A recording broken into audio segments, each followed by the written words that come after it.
केवल सवालों से चलता है? क्या देश केवल भाषणों से चलता है या जमीनी हकीकत से?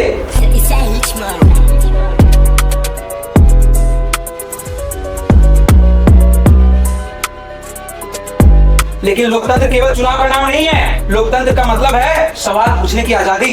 मैं विपक्ष को ये याद दिलाना चाहती हूँ कि जब ये सत्ता में थे, आतंकवादियों को लव लेटर भेजा करते थे कि अगर सब कुछ ठीक है तो ये आंसू किसके हैं, ये डर किसका है, ये संघर्ष किसका है। हमें कश्मीर से लेके कन्याकुमारी तक महंगाई से दिक्कत है। जो कभी घर की दहलीज तक सीमित समझी गई थी, जो कभी घर की दहलीज तक सीमित समझी गई थी, आज वही नारी आसमान की बुलंदियों को छू रही है। जब महंगाई की आग में जनता जल रही हो, जब बेरोजगारी युवाओं के सपनों को निगल रही हो और जब टैक्स का बोझ बढ़ रहा हो और राहत घट रही हो, तब विपक्ष का मौन रहना लोकतंत्र के साथ अन्याय होगा। हमें तो लगता है महोदय कि अब बच्चों को एडमिट कार्ड के साथ डिस्क्लेमर दे देना चाहिए। अगर सच बोलने से बहुत खराब होता है तो प्रॉब्लम सच में नहीं सरकार की सोच में। लोकतंत्र का मूल प्रश्न आज भी वही खड़ा है, क्या न्याय अदालत करेगी या बंदूक? हमने कानून की धज्जियां नहीं उड़ाई, बल्कि कानून का डंडा उन पर चलाया है। कानून से ऊपर खुद को समझते हैं। विपक्ष को तुम दबा रहे हो सीबीआई और ईडी के भेष में। गृह मंत्री जी, गृह मंत्री, आजकल क्या चल रहा है देश में?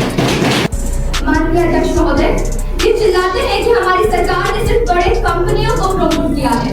ये चिल्लाते हमारी सरकार ने सिर्फ बड़े कंपनियों को प्रमोट किया। इसलिए कहती हूँ सदन पर ध्यान दीजिए, सिर्फ ये देश नहीं चलता। कुर्सी छोड़िए महाराज, अब से देश नहीं संभल रहा है।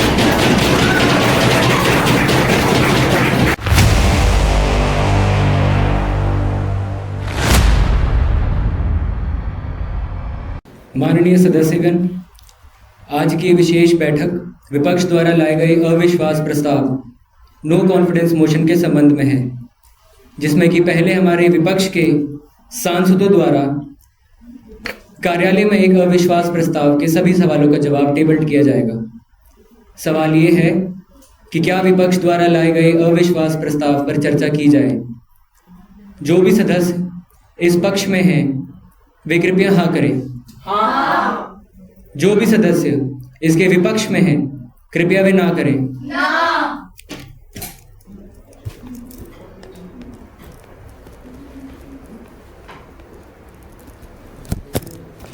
मत उपरांत सदस्यों की संख्या गिन ली गई है। आवश्यक संख्या में सदस्यों की समर्थन प्राप्त हुई है तथा अविश्वास प्रस्ताव को सदन की अनुमति प्रदान करी जाती है। सबसे पहले मैं आइटम नंबर 107 विपक्ष के नेता प्रतिपक्ष माननीय शशि जी को आमंत्रित करना चाहूँगा कि इस लोकसभा की कार्रवाई में विपक्ष की ओर से अपना मत रखें। इनके उपरांत सदन के बाकी सदस्य सभा में अपनी अपनी आपत्ति प्रकट करेंगे। माननीय शशि जी। धन्यवाद अध्यक्ष महोदय।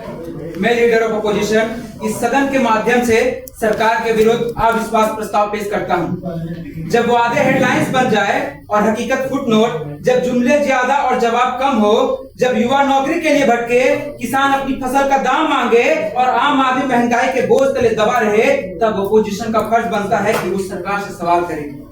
अध्यक्ष महोदय, सरकार सिर्फ बहुमत से नहीं जनता के विश्वास से चलती है, और जब विश्वास टूटने लगे तब अविश्वास प्रस्ताव लोकतंत्र का सबसे बड़ा हथियार बन जाता है। आज हम ये प्रस्ताव इसलिए ला रहे हैं क्योंकि देश को जवाब चाहिए। रोजगार पर जवाब, महंगाई पर जवाब, किसानों की स्थिति पर जवाब और सरकार की असफलताओं पर जवाब। इसलिए मैं इस सदन से अनुरोध करता हूं कि इस अविश्वास प्रस्ताव पर गंभीरता से विचार किया जाए।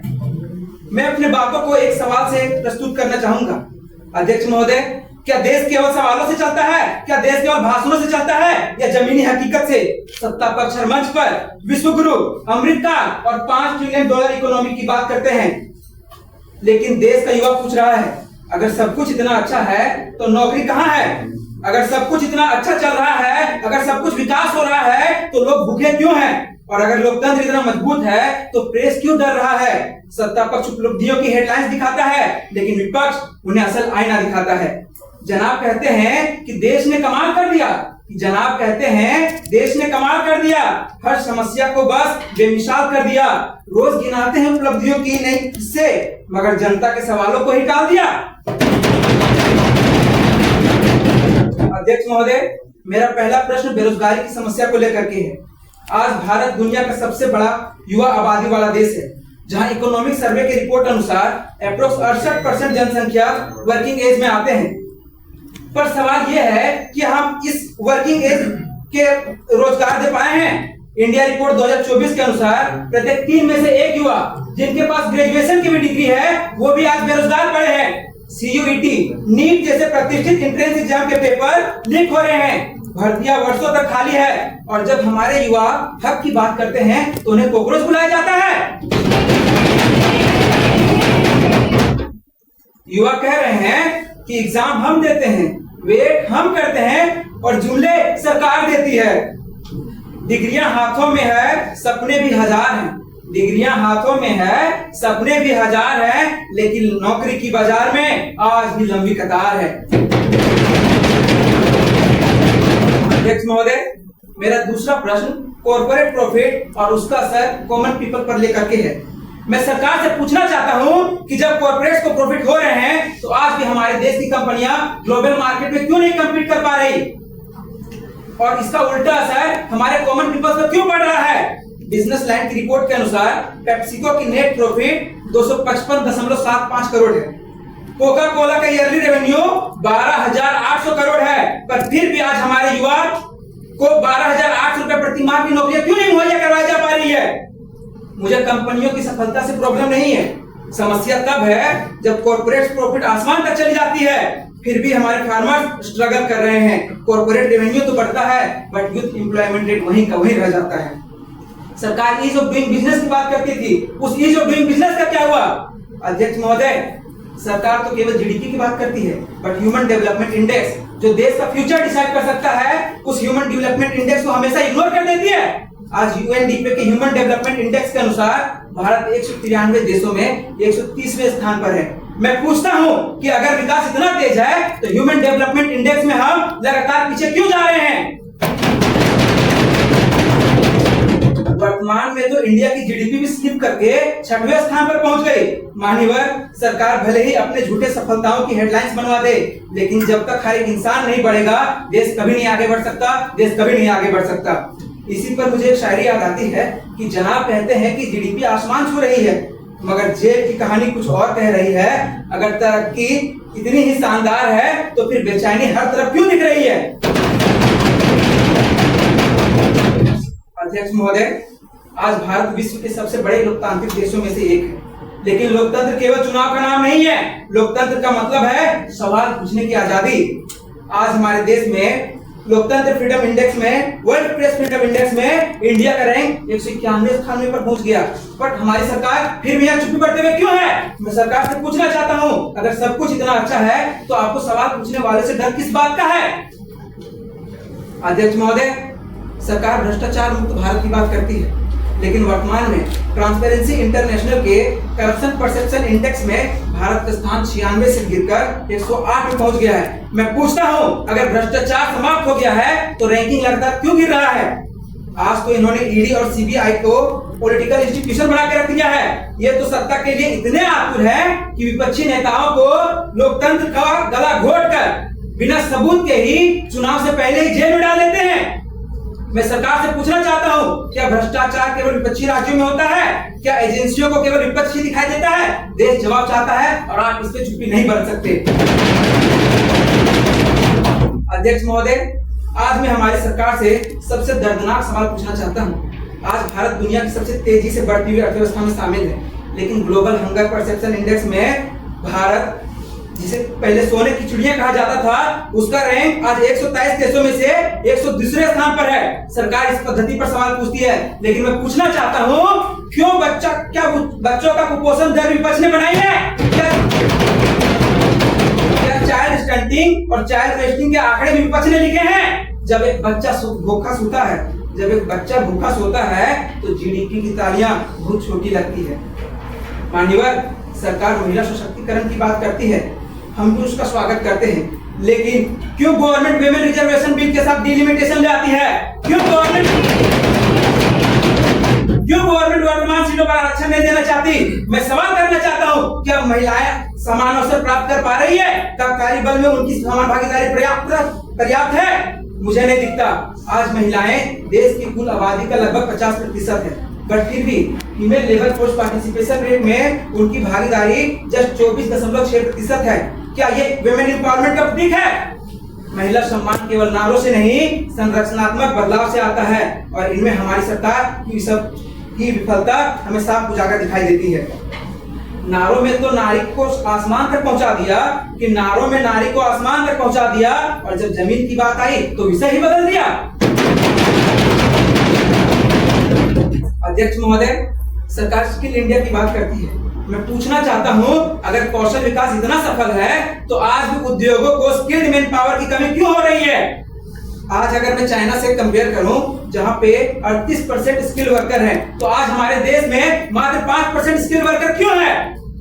मान्यवर, हमारी सरकार ने न्यू एजुकेशन पॉलिसी तो लाया, पर क्या उसका सही परिणाम हमें देखने को मिल रही है? न्यू एजुकेशन पॉलिसी में सरकार द्वारा इन्वेस्टमेंट का लक्ष्य भारत की जीडीपी का 6% तक रखा गया था, बट आज भी यह इन्वेस्टमेंट केवल 3% तक क्यों रुका हुआ है? Annual status of education report के अनुसार 55% क्लास 5वीं के स्टूडेंट आज हमारे क्लास 2री की कक्षा की पढ़ाई के बराबर क्यों नहीं है? आज हमारी सरकार को सिर्फ पॉलिसीज में बदलाव नहीं, बल्कि पॉलिसीज को ग्राउंड इंप्लीमेंटेशन पे भी कार्य करने की आवश्यकता है। अध्यक्ष महोदय, आज भारत का संबंध चाइना से लगातार गिर रहा है, फिर भी वह हमारे साथ ट्रेड पार्टनर में सबसे बड़ा पार्टनर है। आखिर मैं पूछना चाहता हूँ, आखिर क्यों आज तक हमारी सरकार मार्केट को डाइवर्सिफाई नहीं कर पाई? सभापति महोदय, मैं सरकार का ध्यान इन्वायरमेंटल प्रोटेक्शन में केंद्रित करना चाहूंगा। मैं सरकार से पूछना चाहता हूँ कि Ken Betwa river interlink project में जो विरोध कर रहे चीता आंदोलन को सरकार नजरअंदाज क्यों कर रही है? क्या ट्राइबल कम्युनिटीज के कोई राइट्स नहीं है? क्यों उन्हें सही कंपनसेशन नहीं दिया जा रहा है?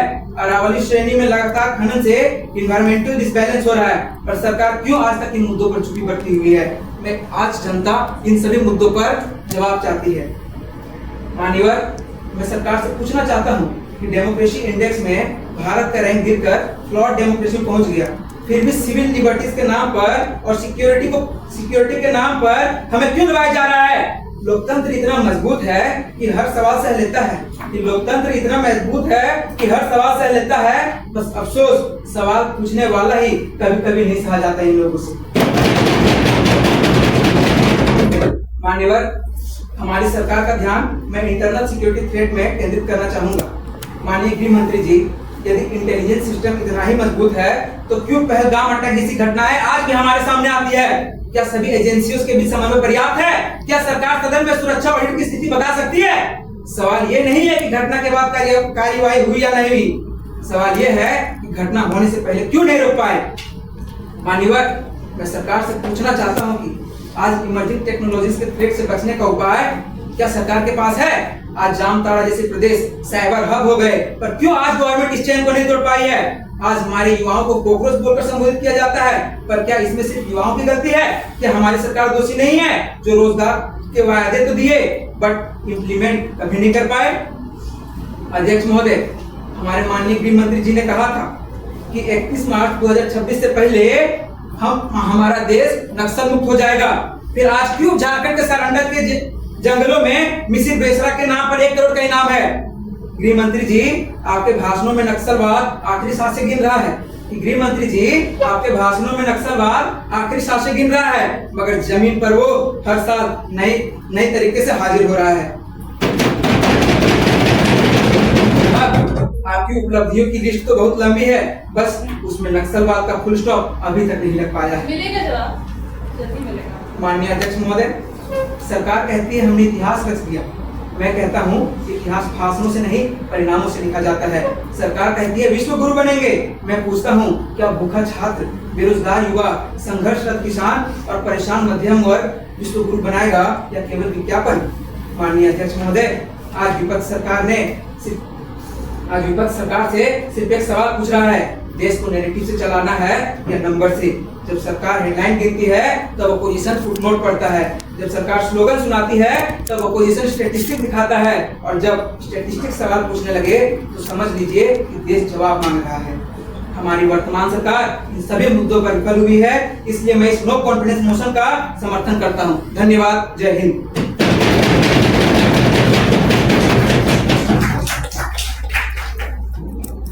धन्यवाद शशि जी।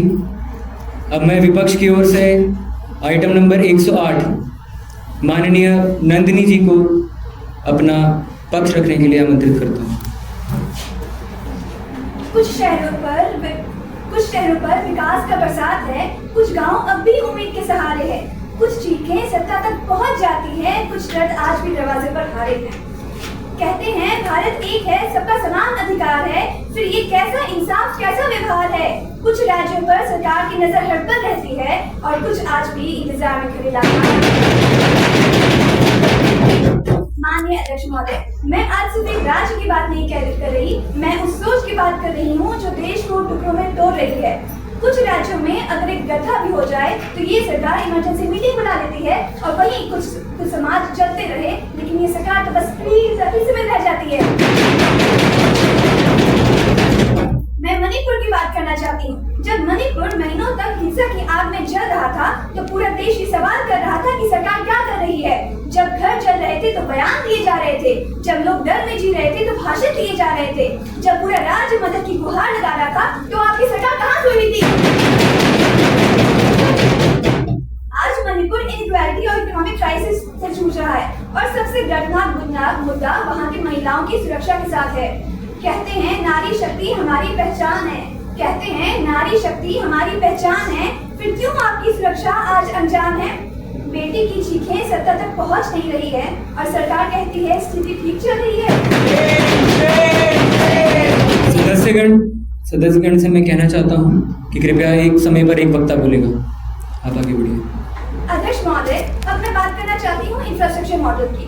सरकार कहती है कि विकास हो रहा है, हाँ बिल्कुल, रोड्स, ब्रिजेस, बिल्डिंग ये सब बन तो रही हैं, मगर सवाल ये है कि क्या आपकी ये विकास टिकाऊ भी है। ऐसा लगता है सरकार का इंफ्रास्ट्रक्चर सीमेंट और लोहे से नहीं बल्कि विज्ञापनों और वादों से बनाया जा रहा है, क्योंकि सड़कें पहली बारिश में टूट जाती हैं, लेकिन उनके उद्घाटन वाले पोस्टर सालों तक टिके रहते हैं। वैसे हमारी सरकार का नया इंफ्रास्ट्रक्चर मॉडल बड़ा अनोखा है। जनता टैक्स से ठेकेदार मुनाफे ले और पहली बारिश आते ही सरकार अपना इस्तीफा दे दे। अध्यक्ष महोदय, अब मैं बात करना चाहूंगी सीमा सुरक्षा की। सरकार बार बार बड़े दावे करती है कि देश सुरक्षित हाथों में है, कि सुरक्षा व्यवस्था पहले से और अधिक मजबूत हो गई है, लेकिन मेरा सवाल ये है कि अगर सब कुछ इतना ही मजबूत था तो पहलगाम जैसे आतंकवादी हमले की गुंजाइश बढ़ कैसे गई। आतंकवादी हमारे देश में घुसकर हमला करते हैं और फिर निकल भी जाते हैं। क्या आतंकवादी हमारी सुरक्षा व्यवस्था की कमजोरियों को हमारी सरकार से पहले देख लेते हैं। अध्यक्ष महोदय, ये वही सरकार है जो इंफ्रास्ट्रक्चर और विकास के बड़े दावे करती है, लेकिन जब बात देश की सुरक्षा की आए तो ये जवाब देने से भी बचती नजर आती है। कहते थे सरहद पर पहरा है, सुरक्षा का मजबूत जाल है, फिर कैसे दुश्मन आगे चला गया, ये कैसा कमाल है। कहते थे देश सुरक्षित है, हर खतरे पर नजर रहती है, फिर हर हमले के बाद सरकार सिर्फ सफाई ही क्यों देती है। देश पूछ रहा है मंत्री जी, जवाब कहीं तो दीजिए। चौकसी से भाषणों में थी या सरहद पर भी दिखाइए। सदस्यगण, नारेबाजी रिकॉर्ड पर नहीं ली जाएगी। अध्यक्ष महोदय, अब मैं रिसोर्स और फंड के एलोकेशन की बात करना चाहूंगी। सरकार कहती है कि हर राज्य तक संसाधन और योजनाएं पहुंच रही हैं। हाँ, हम भी देख रहे हैं कि संसाधन हर राज्य तक पहुंच रहे हैं, बस उनके गति में फर्क है। जिन राज्यों में आपकी सरकार है वहाँ योजनाएं रॉकेट की स्पीड से पहुंचती है, और जहाँ आपकी सरकार नहीं है वहाँ फाइलें खजूर की चाल चलती है। मैं सरकार से पूछना चाहती हूँ, क्या टैक्स सिर्फ आपकी पार्टी वाले राज्य के लोग देते हैं, या फिर संविधान में ये कहीं लिखा हुआ है कि पार्टी देकर ही मदद करना। अध्यक्ष महोदय, ऐसा लगता है कि इस की सरकार के लिए सबका साथ सबका विकास का मतलब है जहां हमारी सरकार वहां तेज विकास। अध्यक्ष महोदय, वैसे इस सरकार की एक बहुत विशेष गुण है वादा करना। वादा रोजगार का, वादा सुरक्षा का, वादा विकास का, वादा महिलाओं की सुरक्षा का, वादा रीजनल स्टेबिलिटी का, वादा इंटरनल एंड बॉर्डर सिक्योरिटी का। वादों की सूची इतनी लंबी है कि कभी कभी लगता है सरकार काम कम घोषणाएं ज्यादा करती है। लेकिन जनता, देश की जनता पूछना चाहती है इन वादों को कागजों और भाषणों से निकालकर जमीन पर कब उतारा जाएगा। मैं इस सरकार को ये याद दिलाना चाहती हूँ कि सिर्फ वादा करने से राष्ट्र आगे नहीं बढ़ता, क्योंकि वादा तो टूट जाता है। लेकिन जब बार बार वादे टूटते हैं तो जनता का भरोसा भी टूट जाता है। अध्यक्ष महोदय, जब युवा अपने सपनों को हकीकत में बदलने निकला तो उसके सामने चुनौतियां कम, सत्ता की दीवारें ज्यादा नजर आई। जो लोग हर मंच पे ये कहते थे कि युवा हमारे देश का भविष्य है, आज वही भविष्य जब अपनी आवाज लेकर आगे बढ़ा तो उसे रोकने की कोशिश क्यों की जा रही है? नई सोच से इतना डर क्यों? नई आवाजों से इतनी घबराहट क्यों? हर उभरती हुए नेतृत्व को दबाने की कोशिश क्यों? अध्यक्ष महोदय, हमें पता है कि अब बहाने भी आएंगे, सफाइयां भी दी जाएंगी और लोगों को भटकाने की कोशिश भी की जाएगी, लेकिन देश का युवा अब जाग चुका है, वो सब समझ रहा है। और सबसे बड़ी बात, हमारे माननीय प्रधानमंत्री ने खुद कहा था कि देश को एक मजबूत विपक्ष की आवश्यकता है। तो देश में जब एक मजबूत विपक्ष आ गया है तो ये उनसे क्यों डर रहे हैं? आज जब युवा नेतृत्व सामने आ रहा है, कई राजनीतिक आवाजें उठ रही हैं, तो फिर उन्हें मौका देने के बजाय उन्हें रोकने की कोशिश क्यों हो रही है? जी हाँ, मैं बात कर रही हूँ एक नई सोच, एक नए जोश, एक नए राजनीतिक प्रयोग की, सीजेपी, कॉकरोच जनता पार्टी की। नई सोच से इतनी घबराहट क्यों है? नई आवाजों से इतनी परेशानी क्यों है? अगर जनता सच में आपके साथ है तो युवा आंदोलन से बेचैनी क्यों है? नई सोच से डरोगे तो बदलाव कैसे आएगा? हर नई आवाज को दबाओगे तो लोकतंत्र कैसे मुस्कुराएगा? युवा को दबाकर शायद आवाजें रोकी जा सकती है, लेकिन विचार नहीं। और इतिहास गवाह है, जब जब युवाओं ने करवट ली है तब तब बड़ी से बड़ी सत्ता की नींद हुई है। मैं बस अंत में इतना ही कहना चाहूंगी कि आज मैं नो कॉन्फिडेंस मोशन की समर्थन करती हूँ, क्योंकि इनके वादे टूट गए, दावे छूट गए, बहाने भी पुराने हो गए। इतने वादे टूट चुके हैं कि अब भरोसा जोड़ना भी मुश्किल हो गया है। लगता है अब सिर्फ जनता ही नहीं, आपकी कुर्सी भी आपसे थोड़ा आराम चाहती है। गलती से इतना मत चिपकिए, कभी कभी लोकतंत्र में कुर्सी बदलना भी जरूरी होता है। इसलिए हम पूरे विश्वास के साथ कहते हैं, गलती खाली कीजिए, क्योंकि जनता हिसाब मांग रही है और लोकतंत्र जवाब मांग रहा है। जय हिंद, जय भारत।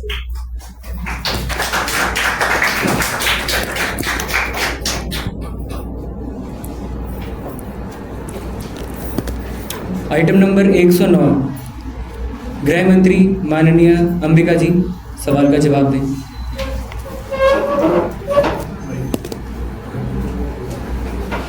मान्यवर, ऑपोजिशन की तरफ से एक बेहद अजीबोगरीब नो कॉन्फिडेंस मोशन को लाया गया है, और ये किस आधार पे लाया गया है इसका ज्ञान ना तो मुझे हो रहा है ना ही कुछ विपक्ष को। इस नो कॉन्फिडेंस मोशन में कुछ सवाल उठाए गए हैं और मैं उनका जवाब देना चाहती हूँ।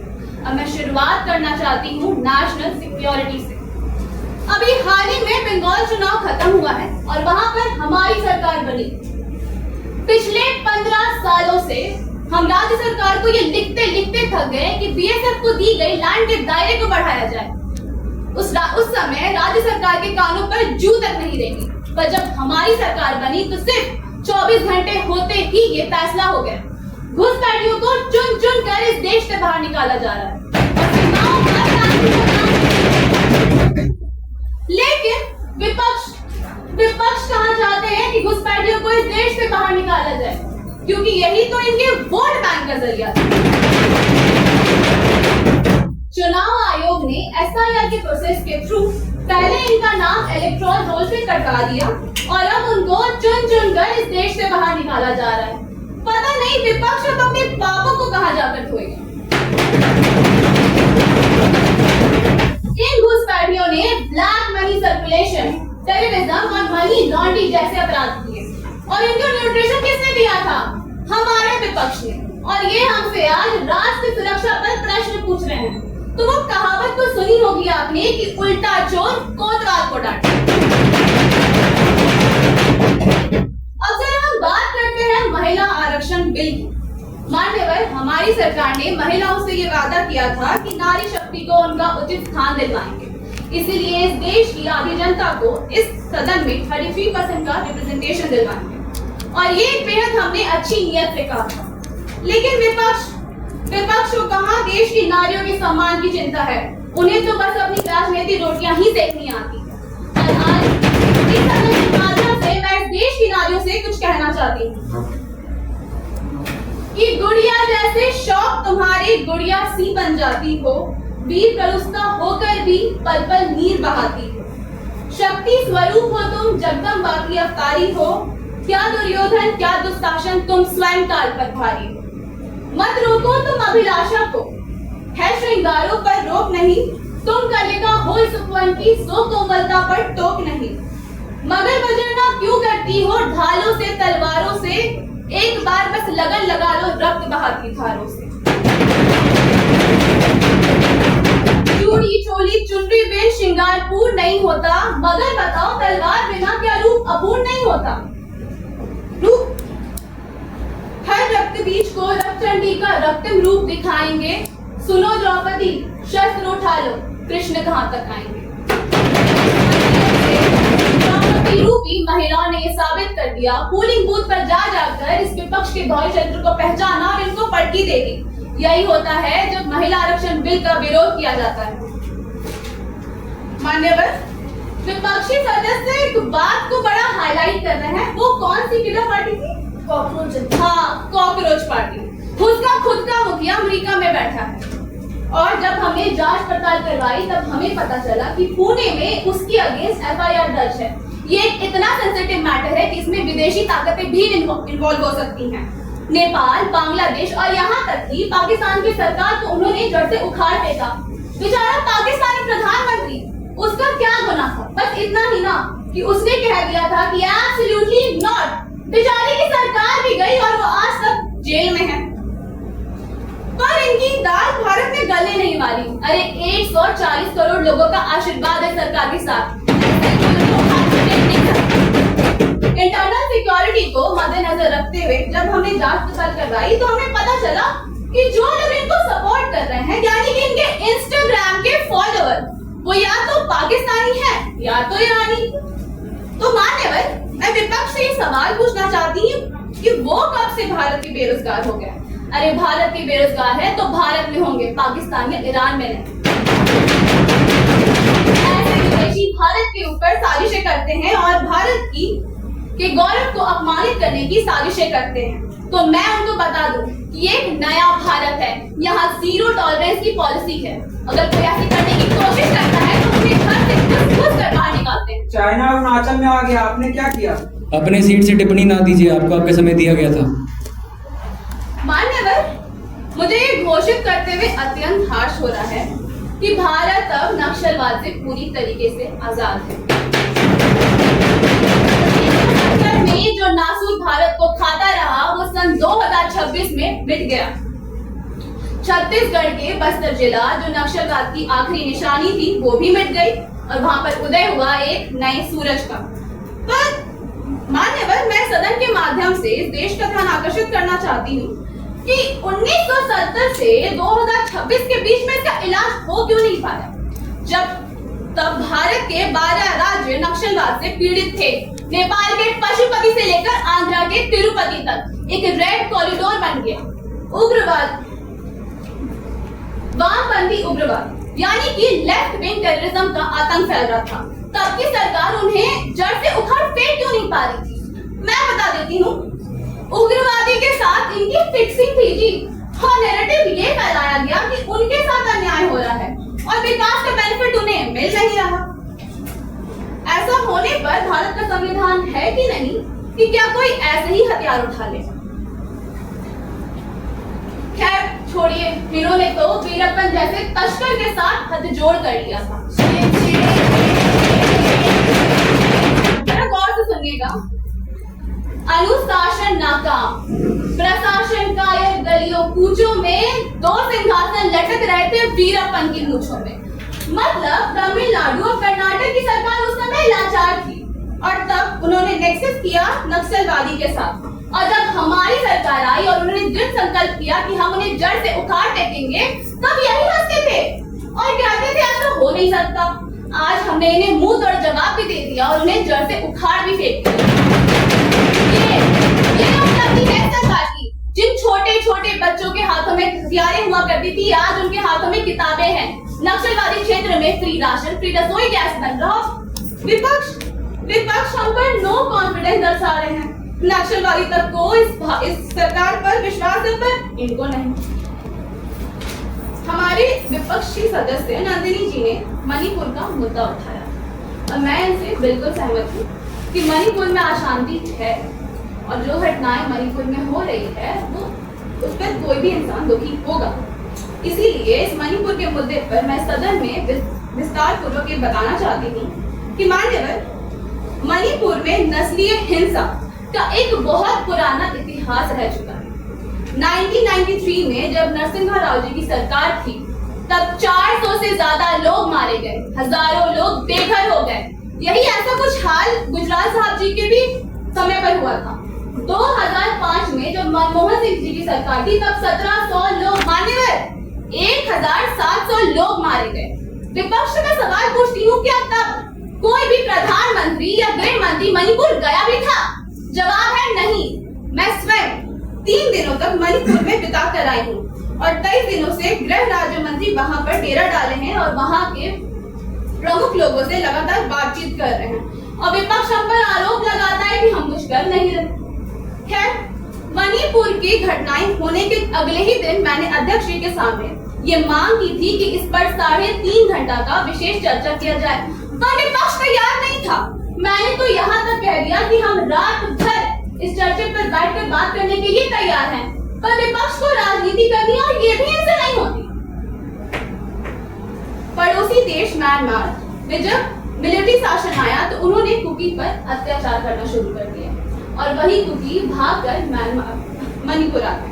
ये स्वाभाविक था, ये नेचुरल था कि वहाँ के लोकल लोग इनसिक्योर हो जाएंगे। सचिव जी ध्यान दीजिएगा, वहाँ के लोग इनसिक्योर हो जाते हैं। खैर, मणिपुर में यहाँ शुरू हुआ नस्लीय संघर्ष।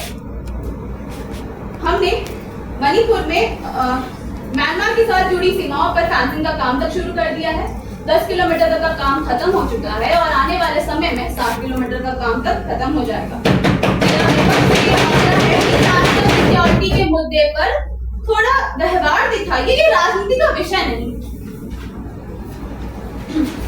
खैर, इन्होंने काफी आतंकवादियों पर भी बात की है, तो अगर हम आतंकवादी के विषय में बात करें तो पाकिस्तानी प्रायोजित आतंकवाद समाप्त हो चुका है और अगर पाकिस्तान ऐसे करने की हिमाकत करता है तो हम उसे ऐसा करारा जवाब देते हैं कि उसकी 7 पुश्तें तक याद रखें। जम्मू कश्मीर में भेदभावकारी धारा 370 हमने हटा दिया और खुशहाली पूरा जम्मू कश्मीर मनाता है। भारत से टूरिस्ट जम्मू कश्मीर आ रहे हैं। 2025 में 1,67,00,000 लोग जम्मू कश्मीर घूमने गए और इससे हमें वहां की शांति स्थापना को दर्शाता है। केंद्र सरकार के द्वारा 28,000 करोड़ रुपए इंडस्ट्रियल डेवलपमेंट की योजना जम्मू कश्मीर में स्थापित की गई। वंदे भारत एक्सप्रेस जम्मू तवी से श्रीनगर की दूरी लगभग 4 घंटे में पूरी हो रही। जम्मू कश्मीर के रेलवे लिंक को हमने देश भारत से जोड़ दिया। आतंकवादियों और उनके संगठनों पर हम करारा प्रहार कर रहे हैं और मान्यवर केंद्र सरकार की स्पष्ट नीति ये है कि जो भी आतंकवादी मेन स्ट्रीम में शामिल होना चाहता है उसके लिए हम सेल्फ एम्प्लॉयमेंट का अवसर प्रदान कर रहे हैं और जो आतंकवादी सरेंडर करना चाहता है उसको वोकेशनल ट्रेनिंग दी जाएगी,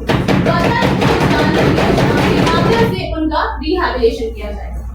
पर जो आतंकवादी आतंक का सहारा ले रहे हैं उन पर किसी प्रकार की शांति से बातचीत करने नहीं वाले हम, जब तक कि वो हथियार नहीं त्याग देते। मान्यवर, मैं विपक्ष को ये याद दिलाना चाहती हूँ कि जब ये सत्ता में थे तब द मोस्ट वांटेड टेररिस्ट के साथ ये शांति वार्ता करते थे। या कहा जा सकता है कि आतंकवादियों को लव लेटर भेजा करते थे।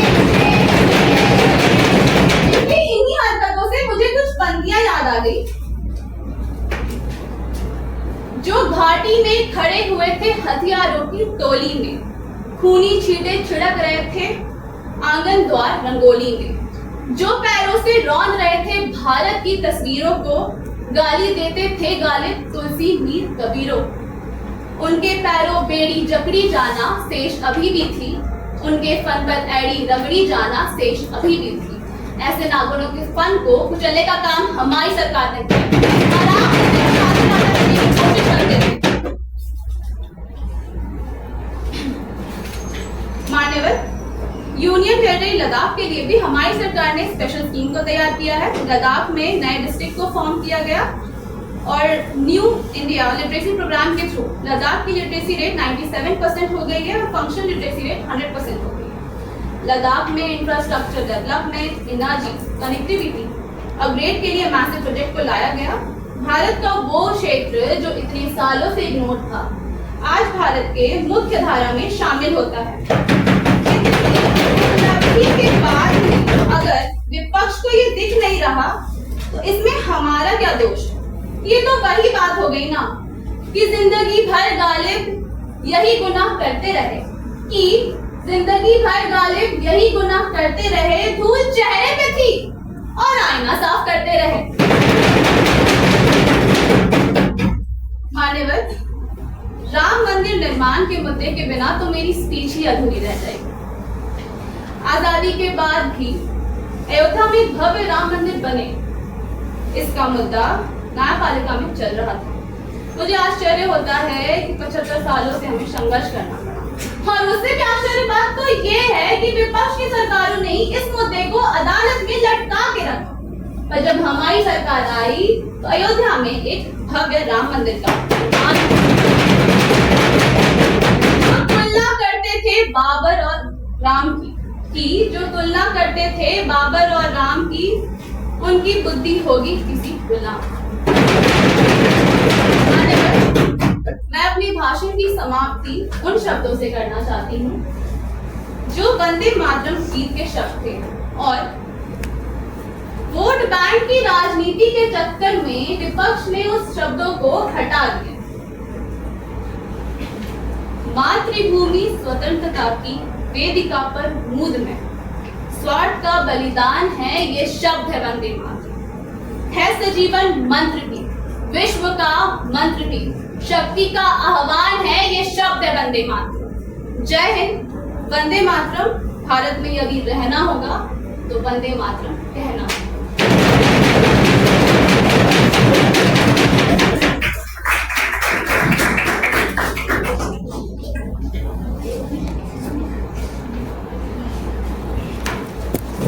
आइटम नंबर 110, विपक्ष से माननीय अलका जी सदन में अपना सवाल प्रस्तुत करें।